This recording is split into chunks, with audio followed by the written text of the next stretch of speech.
இந்த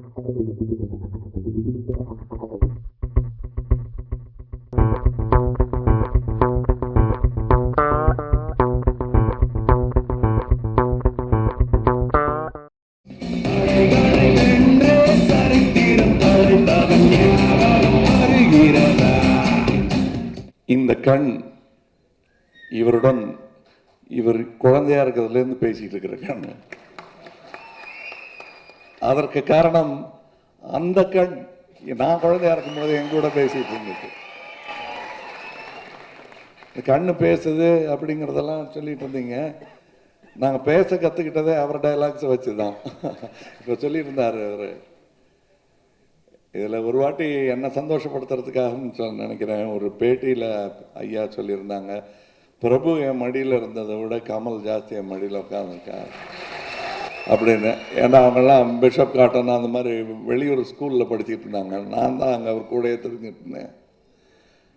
எங்கள் இருவரையும் விட அதிகம் மடியில் தவழ்ந்த பிள்ளை. எங்களுக்கெல்லாம் கிடைக்காத வாய்ப்பெல்லாம் அவருக்கு கிடைத்திருக்கின்றது. அதனால் அவர் வந்துடுவாருங்கிறது இல்லை. எத்தனையோ பேர் அந்த சிகரத்தை பார்த்து இந்த மாதிரி வரணும்னு நினச்சிட்டு இருந்த பல கோடி பேரில் நானும் ஒருவன். முயற்சி தான் அந்த திருவினையாக்கும். அந்த முயற்சி உங்களிடம் இருக்கிறது தம்பி. நான் எதிர்பார்க்கவே இல்லை. இவர் முழு உழைப்பினால் தான் இப்படி வந்திருக்கிறார் என்பது என்னுடைய கருத்து.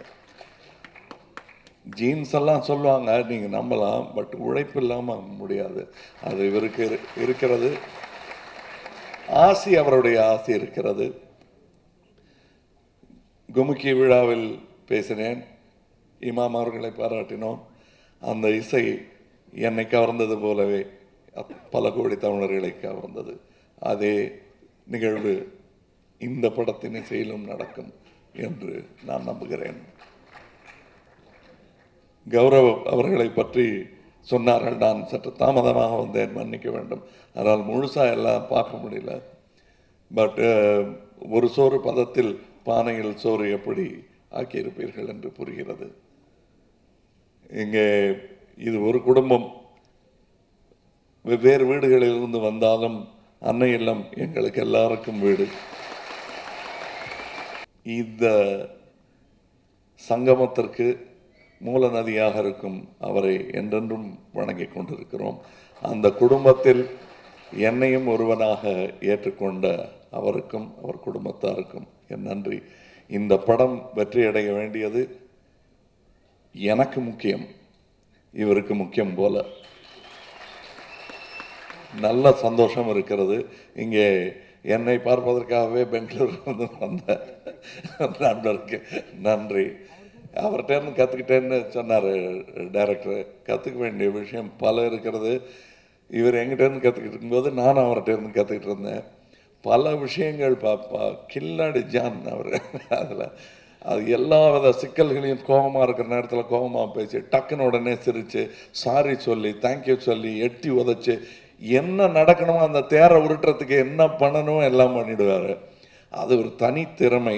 நடிப்பது எப்படியோ, ஒரு ஸ்டண்ட்மேன் பல்ட்டி அடிக்கிறது எப்படியோ, அடிபடாமல் பல்ட்டி அடிக்கிறது தானே அந்த வித்தை தெரிந்தவர், மகாவீரர் இவர். அதை நான் கிட்டத்தட்ட 5 படங்களில் அனுபவித்திருக்கிறேன். ஆரம்பத்தில் கொஞ்சம் தள்ளி இருந்து பார்த்தேன். அப்புறம் தோல் உரைச்சி தோல் மோதி ஒருத்தர் பிராண்டிக்கிட்டு எல்லாம் அந்த அளவுக்கு அன்பும் பாசமும் கூடிவிட்ட ஒரு சகோதரர் அவர் வளர்த்த பிள்ளைகளில் ஒருவர். சோடை போக மாட்டார் என்பது என்னுடைய திண்ணமான நம்பிக்கை. எடிட்டர்ஸ், பாடலாசிரியர்கள், என்னையும் உங்கள் குடும்பத்தில் சேர்த்து கொண்டதற்கு பெருமை. இன்னொரு விஷயம், நான் ஃபஸ்ட்டு வந்ததும் நினச்சது, எங்கள் வீட்டுக்கு எதிர்க்க பாலவிநாயகா காலனின்னு ஒரு காலனி. அந்த காலனியில் இளம் பாடகர்கள் கேரளாவிலேருந்து வந்தவங்கெல்லாம் இருப்பாங்க.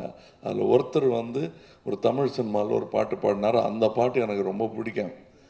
அங்கே போய் சின்ன பையனாக இருக்கும்போது அவங்ககிட்ட சொல்லி அந்த பாட்டை, அது ஒரே ஒரு ஒரு ஒரு தார், அதாவது ஒரு ஸ்ட்ரிங் இருந்து பாடக்கூடிய பாட்டு, அதை எனக்கு பாட்டி காட்டுவார். நான் குழந்தையாக இருக்கும்போது, நான் சினிமா நட்சத்திரம், அவர் இன்னும் ஃபுல்லாக சினிமாக்குள்ளே வரல, எனக்கு பாடி காட்டுவார். அப்படியே மறந்து கேட்டுக்கிட்டு இருந்தேன். அந்த குரல் இன்றைக்கும் கேட்குது. ஜெயசுண்ணா, ஹேட்ஸ் ஆஃப். நான் சின்ன பிள்ளையா இருந்த போது கேட்ட அந்த குரல் அதே வெங்கலத்தை உருக்கி ஊத்தின மாதிரி அந்த குரல் இன்றும் கேட்கிறது. அதை பயன்படுத்த வேண்டும் என்ற ஞானம் உங்களுக்கு இருக்கிறது என்பது எனக்கு பெருமையாக இருக்கிறது. நன்றி அண்ணா. எங்களை எல்லாம் நீங்கள் பல கோணத்தில் வாழ்த்தி கொண்டிருக்கிறது இருந்தாலும் ஒரு பெரிய சூழ்ச்சிக்காரர் நீங்கள் என்பது எனக்கு பாட வரும் என்று என்னை நம்ப வைத்து சினிமாவில் பாட வைத்ததற்கு ஒரு முக்கிய காரணம் ஜேசு அண்ணா அவர்கள். நான் அவருடைய ரசிகன். அவர் பார்த்தானே பாடுற நிறுத்திடுவேன். நான் அவர் சொல்லுவார் நல்லா வருது நீங்கள் பாடலான்னு. அவரோட தனி ஜோக்குன்னு நினைக்கிறேன். அது வீட்டில் போய் குலுங்க குலுங்க சிரிச்சிருப்பார். நம்பிட்டான். நானும் அதை நம்பி படத்தில் பாடி அதை பக்கம் ரசிச்சிட்டாங்க. எதை என்னை கேலி பண்ணுறதுக்காக நீங்கள் சொல்லியிருந்தாலும் அது ஒரு வாழ்க்கை ஆயிடுச்சு எனக்கும். நன்றி அண்ணா. இங்கே இந்த காதல் காட்சிகள் அதை படமாக்கியிருந்த விதம், அதற்காக நீங்கள் எடுத்துக்கொண்ட சிரத்தை எல்லாம் தெரிகிறது. அது எனக்கு மட்டுமல்ல, ரசிகர்களுக்கும் தெரியும். இன்னும் நிறைய பேச முடியும். ஆனால் ஒரு படப்பிடிப்பு காத்து கொண்டிருக்கிறது. தம்பிக்காக அதை நிறுத்தி வைத்து விட்டு இங்கே வந்திருக்கிறேன். உத்தம வில்லனின் கடைசி 2 நாட்கள் ஷூட்டிங். அதில் ஒரு நாள் அரை நாள் வேஸ்ட் ஆகிடும் போல் இருக்கு. அந்த பதட்டத்துடன் பேசுகிறேன். தனியாகவும் இவரை வாழ்த்த முடியும். ஆனால் உங்கள் முன்னெல்லாம் வாழ்த்துவது எனக்கு சந்தோஷம். நன்றி, வணக்கம்.